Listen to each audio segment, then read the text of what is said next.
Atlantis ISS, this is Houston. Are you ready for the event on Space to Ground 1? We are ready for the event.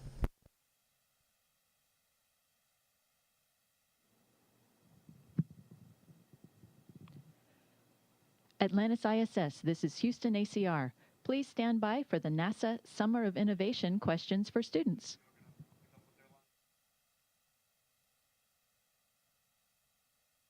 We go to Burbank Middle School. Our question is, how do you feel of this being your last launch up to space? Well, thank you for that great question from Burbank Middle School. It's just a last shuttle launch for us. That doesn't mean we can't fly in space again. There's going to be lots of opportunities. We're still flying folks aboard Russian Soyuz rockets to the space station, and we've got some commercial companies that are building rockets now, so maybe a ride on one of their rockets in the near future. And then NASA's in the process of building a new rocket that will go outside of Earth's orbit, perhaps to the moon or Mars. So going to be a lot of great opportunities to fly in space for the foreseeable future. Thanks for the question. Hi, my name is Maurice Willis. I go to Galveston Early College High School, and my question is, are the spacesuits itchy? Well, thanks, Maurice. Actually, spacesuits aren't itchy. Even the ones when we go out and do a spacewalk, we have a nice, smooth undergarment we wear there, and it's not itchy at all. And it also has water tubes in it that go up and down and keep you cool, because obviously you get a little bit hot when you're out there working real hard. But they're pretty comfortable, and they gotta be, because when we go on a spacewalk, we can wear them for about 6.5, 7 hours for the spacewalk, and then a couple hours getting ready. So it's a long day inside that spacesuit, and you certainly wouldn't want to get itchy.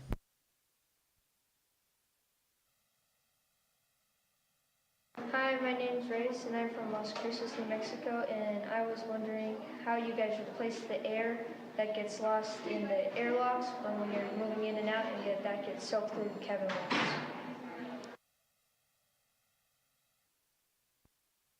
Well, Race, that is a very important issue when we do a spacewalk. We don't want to let too much air get outside of the vehicle. So what we do is, before we go out and do a spacewalk, we go into a small room called an airlock. And once we get into the airlock, when you're inside our spacesuits, we close the door behind us, and then we let the air just out of that small room. And then once that small room is at vacuum, then we can go out a different door, and then we can go out and do our spacewalk. When we do come back in, we do the process in reverse. And then the question is, where do we get the extra air from that we lost? We don't lose too much, but when we do lose a little bit of air, we bring some up with our resupply spacecraft. hello from the 2011 RoboCamp. Hello, my name is Alexis. Where should we go next? The moon, an asteroid, or Mars? Thanks, Alexis, and the 2011 RoboCamp. That's a great question.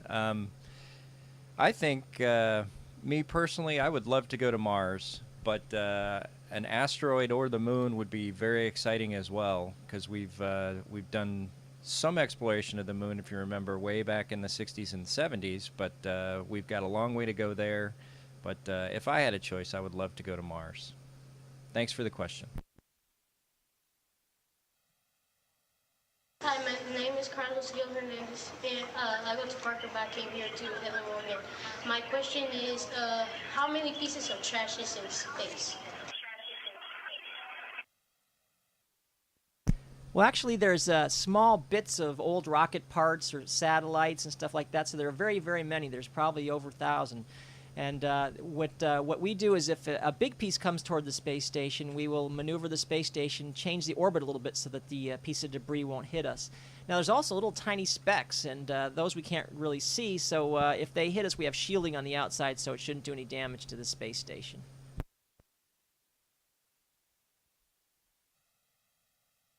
We go to Burbank Middle School. Our question is, What's going to happen to NASA after the last mission?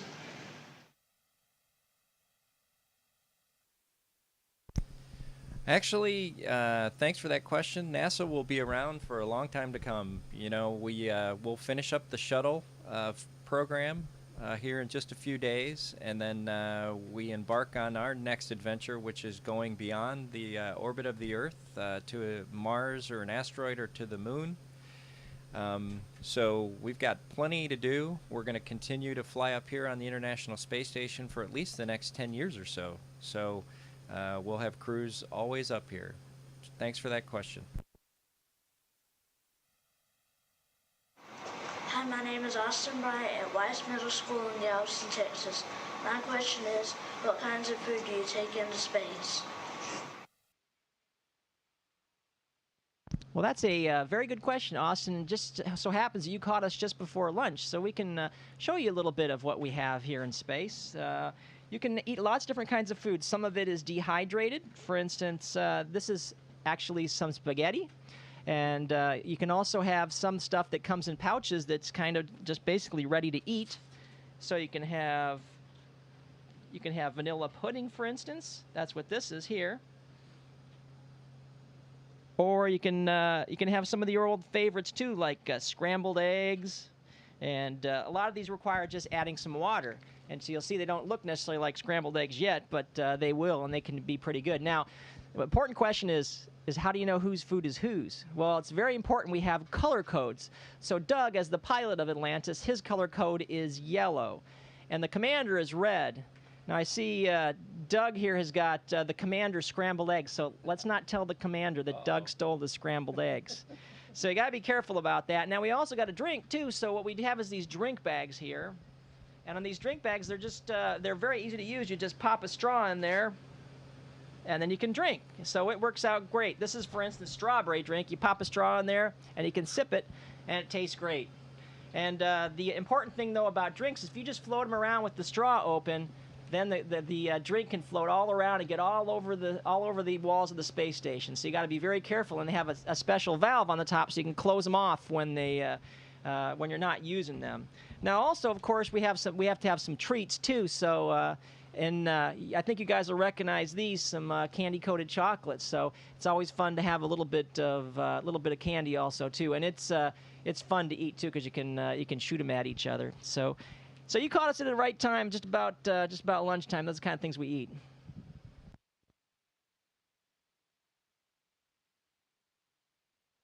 My name is Anthony Tong, and I go to Galveston Early College High School, and I wanted to know if you ever get bored in space. Well, thanks for that question, Maurice. No, we definitely don't get bored up here on the space station or on the space shuttle. We've got plenty to do while we're up here during the mission, resupplying the space station or maintaining the space shuttle. And then if we happen to get all our work done, maybe before we go to sleep at night, we can take a few minutes to look out one of the windows here out of the cupola, which has got several windows. So the last thing you do in space is get bored, that's for sure. Hi, my name is Thomas, and my question is, do you feel heavy when you get back down to Earth? Well, as a matter of fact, Thomas, when we get back to Earth, we do feel heavy. Right now, we're floating in zero gravity, so it's very comfortable. It's kind of like if you ever had a dream that you can fly. That's just what it's like, and it's so exciting to be able to fly around like Superman here in the space station. It's a lot of fun.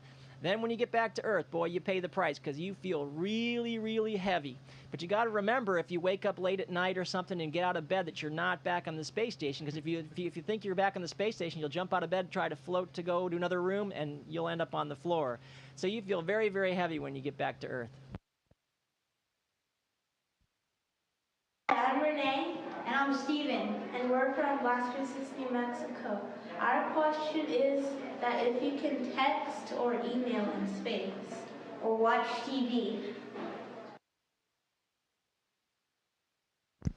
Well, thanks for that question, Renee and Stephen.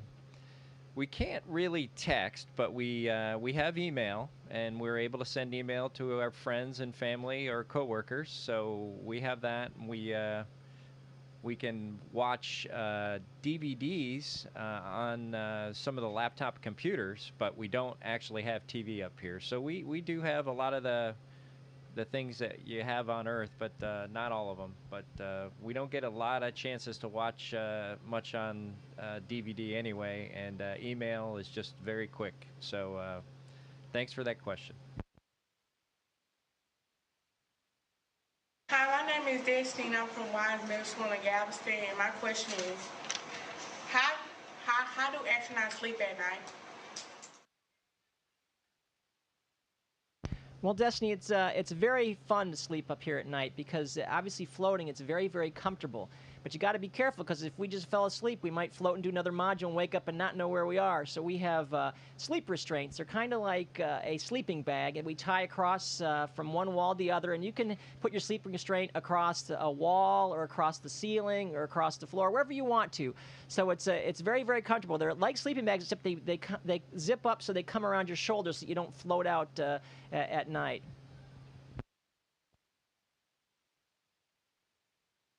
My name is Alan Torres. My name is Eduardo Brenes. My name is Roberto Guzman, and we go to Burbank Middle School. And my question is, who picks the members of the mission? Well, thanks to Alan, Eduardo, and Roberto for that great question. You know, we were picked by the Chief of the Astronaut Office, Dr. Peggy Whitson, and she's our boss. And obviously, her choices have to go through several bosses above her at NASA, but primarily it's our boss, the Chief of the Astronaut Office, who picks astronauts for different missions. We are from Burbank Middle School, and our question is, How does it feel to be blasted off in space? Boy, it's amazing. It's like the best roller coaster ride you've ever been on. It's kind of like getting shot out of a cannon. You go from 0 to 17,500 miles an hour in 8.5 minutes. And it's an amazing ride, and the view keeps changing because it only takes about a minute or a minute and a half before the blue sky turns to jet black as you start getting into the upper regions of the atmosphere. And then in 8.5 minutes, the engines cut off and everything starts floating. And it's a spectacular ride, and we really enjoyed our way up here. Hello, crew from STS-135. What is the time difference in space? Well, thanks. That's a great question, and it's a bit of a complicated answer. On the space station, they typically use what we call Greenwich Mean Time, which means it's based on the time somewhere in England, and we use that time while we're on space station. But for shuttle missions, we also use what we call mission elapsed time, which means the clock starts at 0 when we launch. So right now, we're at 8 days, 18 hours, and 53 minutes into the mission of STS-135. And just to complicate things even further, we go around the Earth so fast that every 90 minutes we have an orbit, so we get sunrises and sunsets 16 times a day. So it kind of gets a little confusing, but that's how we try to manage to maintain time. Thanks for that great question.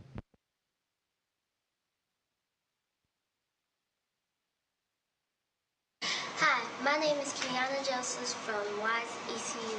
My question is, why is there no gravity in space? Well, Kiana, it actually just looks like there's no gravity. There is still gravity up here, and if we weren't traveling at orbital speeds, which is 17,500 miles an hour, if we took an elevator straight up here to this altitude and got out, we would fall back down to Earth. It's the fact that we're going 17,000 miles an hour that we have an orbital curve, and we curve around the surface of the Earth. So we're actually falling at the same rate that the Earth curves away. So it feels, for all intents and purposes, like there's no gravity up here, but there actually is gravity. Hi, my name is Shawan Carol, and I go to White Middle School in Galveston, Texas. And my question is, how long do y'all stay up in space? Well, thanks. That's a great question as well. For our mission, we're going to be up here roughly 13 days, but it really depends on the mission. My last mission, we were here 16 days, and then I'm sure Rex's were very similar, but then the crew members that stay up here on space station can stay as long as 6 or 7 months. So we're able to stay in space for a fairly long time, but for the shuttle missions, we typically stay, a couple weeks. I'm Jonathan, and I'm at a SEMA program, and I'm from Las Cruces, and my question is, can you listen to music in space? Well, Jonathan, actually, we can listen to music in space. And as a matter of fact, this morning, for the first time, I used my iPod because I listened to some music. I just was having a little trouble sleeping in, so I decided, well, I'll just listen to some music, and it was wonderful. I had a bunch of songs that I had selected to bring with me, and put the headphones on or the earbuds in, and got to listen to my favorite songs before I woke up this morning.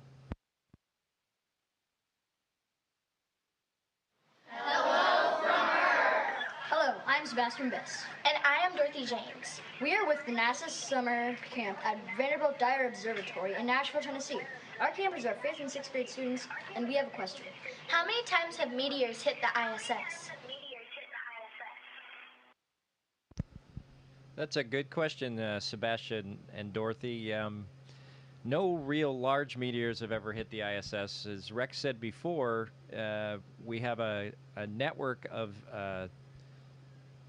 radars and satellites that can track orbital debris, and if it's something that's large enough, we can move the space station in order to miss that. But the space station has been hit by what we call micrometeorites before, and they're really tiny, almost sand-sized pieces of meteorites. But typically, they don't do any significant damage to the space station, other than maybe putting a little mark in the surface or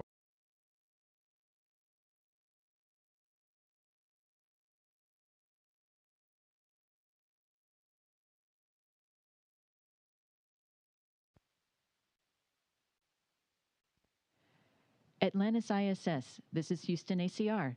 Thank you. That concludes the event. Thanks a lot. Thank you, Atlantis ISS and NASA Summer of Innovation students. Atlantis ISS, we are now resuming operational audio communications.